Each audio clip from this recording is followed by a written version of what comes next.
The Great Reveal. By Eric Francis. August 19, 2016. Website: planetwaves.net. Produced by Higher Self. Dear friend and reader, this morning's full moon in Aquarius begins a kind of astrological Olympics. Late August through the end of the summer is an adventure where a good few world records will be set. We might ask, though, before looking into the details of the sequence of events, how it is that the movements of the planets combine with consciousness and physical experience to create an effect. Each time I describe one of these sequences of events, it's as if the cosmos is spewing forth another totally unique pattern in the astrology, which we then get to navigate. This is true whether we're aware of the astrological details or not. Yet we might also ask what result the awareness yields, and how that result happens. The traditional, and newly revived, increasingly popular, approach of astrology is to predict an outcome. My approach to astrology is to describe the environment, which then becomes whatever we want it to become, or unwittingly choose, opportunity, creative fodder, or an apparent source of chaos and crisis. Our dominant, generic model of time proposes that one day is like another, that 4 p.m. today is like 4 p.m. tomorrow. The astrology model of time reveals that every day and indeed every moment are different. A constant stream of new patterns is rolling out of something. Not only are no two the same, they are also wildly different as to call for an entirely new approach to each. There is an additional factor. Everyone has a natal chart. Each new pattern that comes along is plucking, stroking, or knocking into each unique natal chart differently. The transits as they meet each natal chart form a unique pattern of what you might call interference. That pattern, mixed with consciousness, becomes what we experience. Meta-landscape, the eclipse pattern.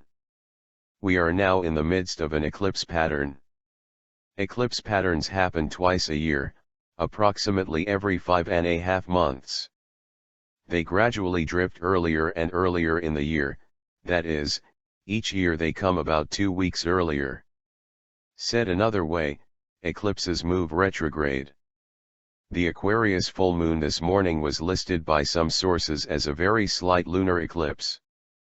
It was distinctive for other reasons, including sending a surge of energy through a long-standing pattern of planets, the Uranus-Eris conjunction in Aries, covered here many times, as well as Chiron, Jupiter, and others. Lunation events, including eclipses and ordinary full and new moons, power up the background, and in a sense bring it forward. Then there's a total eclipse of the Sun in Virgo on September 1, and an eclipse of the Moon in Pisces on September 16. This is an excellent opportunity for a review of what eclipses represent. I have 4 main properties that I've identified. These properties are: 1. Concentration of experience, 2. Events seem karmic or predestined, 3. Discontinuity, 4. Critical transition or decision points. Let's take them one at a time, so we have a guide to the next month or so. Then I'll add a 5th property that I've mentioned a number of times before. The most notable effect of an eclipse phase is concentration of experience. A lot happens in a short time, and time becomes distorted, like it's being run through a funnel or venturi. This works on an individual level, and on a collective level. Time feels like it's moving more briskly as an individual perception, and then at the same time, personal and world events arrive closer and closer together.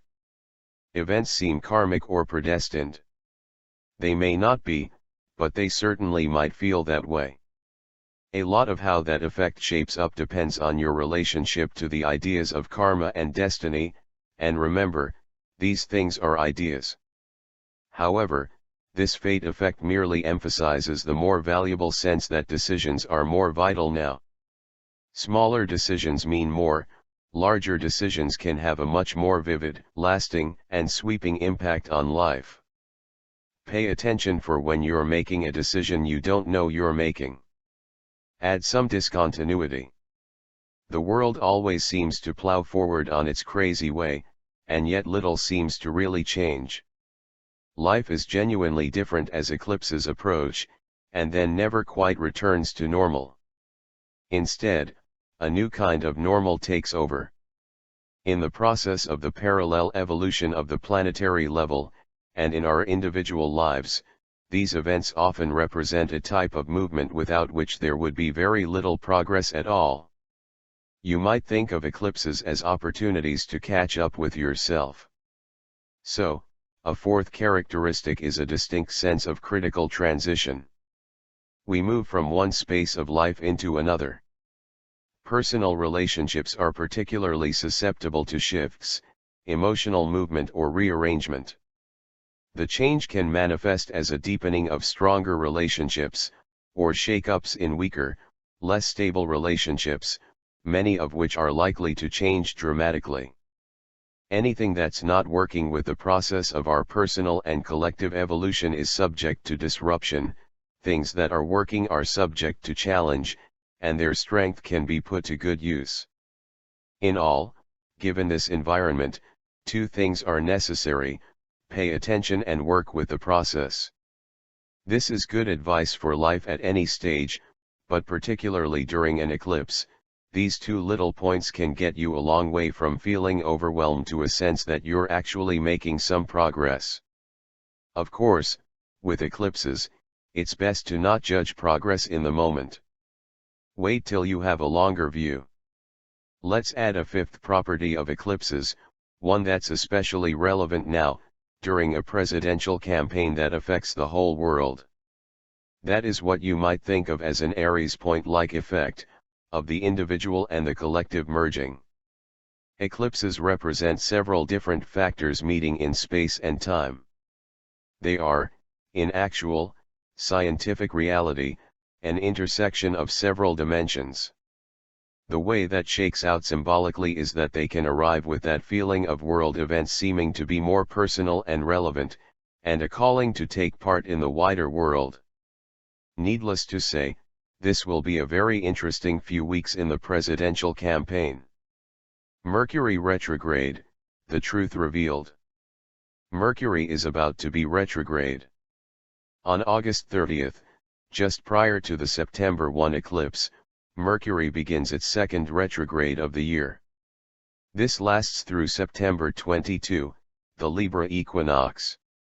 The retrograde begins in the last degree of Virgo, one of two signs that Mercury rules. Mercury is unusually strong in Virgo. Both the planet and the sign are related to what I would call applied intelligence. Virgo tends to represent mental patterns, and retrograde Mercury is going to provide many occasions to reconsider what we've been thinking. I am being polite here. What I really mean is that we may see many things revealed as bullshit, as the insanity that they are, or as the blatant deceptions that they are. When Mercury stations retrograde or direct, stuff comes out. It's like Mercury shakes the tree of the sphere of all intelligence and some fruit thumps to the ground, or leaves of information come a-fluttering. This Mercury retrograde is distinctive because it takes place entirely in Virgo, and for two other reasons. It begins in the very last degree of Virgo, which describes high mental focus, a state of total concentration. This is an interesting image, though the thing to remember is that total concentration also needs a kind of polarity point of relaxation. So you might keep your favorite puzzle, sketchpad, kitty cat, or pocket rocket nearby for those planned distractions. Then, this Mercury retrograde involves three conjunctions to Jupiter. Mercury is tapping into something much larger than itself. It's a little like the individual computer meets the internet, or the mind meets a source of knowledge greater than itself. This is likely to add to the truth comes out process.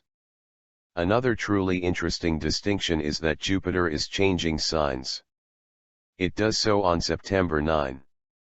That alone is noteworthy, and I'll cover it as its own topic in the next section. One way to describe this is that Mercury is involved in the process of Jupiter changing signs. For the past year, Jupiter has been in Virgo, a sign opposite one of the signs that it rules, Pisces. This has been about making connections. It's a little like Virgo being visited by its counterpart. One interesting feature of this is that Chiron, a planet with a close resonance with Virgo, is now in Pisces, and the two made an opposition aspect in mid-August. Still, Jupiter can feel a little awkward or out of place in Virgo, which describes the relationships that it's formed, yet the connection to Virgo. Virgo has had to stretch its capacity thanks to Jupiter's presence. Now, Mercury making its double conjunction to Jupiter while in Virgo is about claiming that added knowledge, ability, or flow. Then Jupiter moves on to a new energy field, Libra. The third conjunction from Mercury takes place with Jupiter in its new sign. Jupiter in Libra. Quest for equilibrium. On September 9, Jupiter ingresses Libra, which happens every 12 years. This is like the great equinox in the sky. Jupiter can have so much emphasis that it can feel like the Sun. It's 1,200 times the size of the Earth and denser than Saturn. And it moves a lot more slowly than the Earth, taking a year to go through a sign rather than a month. There's something in astrology called the Aries point. The Aries point is the great granddaddy of where cultural meets individual, the crossroads of the personal and the political. It begins at the first degree of Aries, a degree that has all the power of a planet, even when empty. Then it extends to the first degree of all the other cardinal signs. That includes Libra. Jupiter in this position will expand and enlarge something about experience. It's as if the scale of everything will increase. Or you might think of Jupiter in Virgo as having undergone an initiation of sorts, sorting out many matters of relationship, and then it enters Libra, the official sign of relationship. Notably, when Jupiter makes its ingress on September 9, Venus will already be there, waiting for it. These connections to Mercury and Venus personalize our experience of Jupiter. That's essential, as Jupiter tends to represent potential rather than actuality. The way to access that potential is by focusing your personal consciousness, and that's what inner planets such as Mercury and Venus do. Mars, Saturn, and Neptune, out of the background. In the background of all the astrology I've described is a long, unusual aspect between Saturn, the planet of structure and of time, and Neptune, the planet of dissolving and of dreams. There is tension here between the seemingly real and the seemingly unreal. Because Neptune is involved, the Saturn-Neptune square has had a tendency to disappear into the background of existence. It's been this silent, subtle pressure, as if leaning in on everyone's eardrums but just below the level of perception. Between now and August 24, Mars will be passing through this square. Mars has spent all of this year in Scorpio and Sagittarius. It's been collecting the energy of one sign associated with sex and another with religion. Saturn in Sagittarius can turn lunch in the park into some kind of heavy, religiously tainted experience. Everything seems way too serious under this influence. And now Mars is about to come along and challenge this influence, this authority. That feels like pressure, which means the pressure to change what you believe. Remember that in Sagittarius, this will exist on the level of religion, that is, taken not on faith but on unproven authority. This is the thing about religion. It's taken so seriously, with absolutely nothing to back it up. It colonizes the brain, ending any real discussion of life, death, or sex. Mars is not having any of this. As I see it, Mars is in revolutionary mode, at its most fiery, enhanced by fiery Sagittarius, and the square to volatile Neptune. This aspect, as well, will bring to the foreground much that has been hidden or that has dropped beneath the level of liminality, that is, conscious awareness. I would rate this aspect as somewhat dangerous, with a high potential for both overreaction and creative change. It's going to be a wild week or two in the news, as if it hasn't been wild enough. Under this astrology, though, we might see things that stretch all credulity and test the definitions of known reality. You may decide it wasn't so real after all. Lovingly, Eric.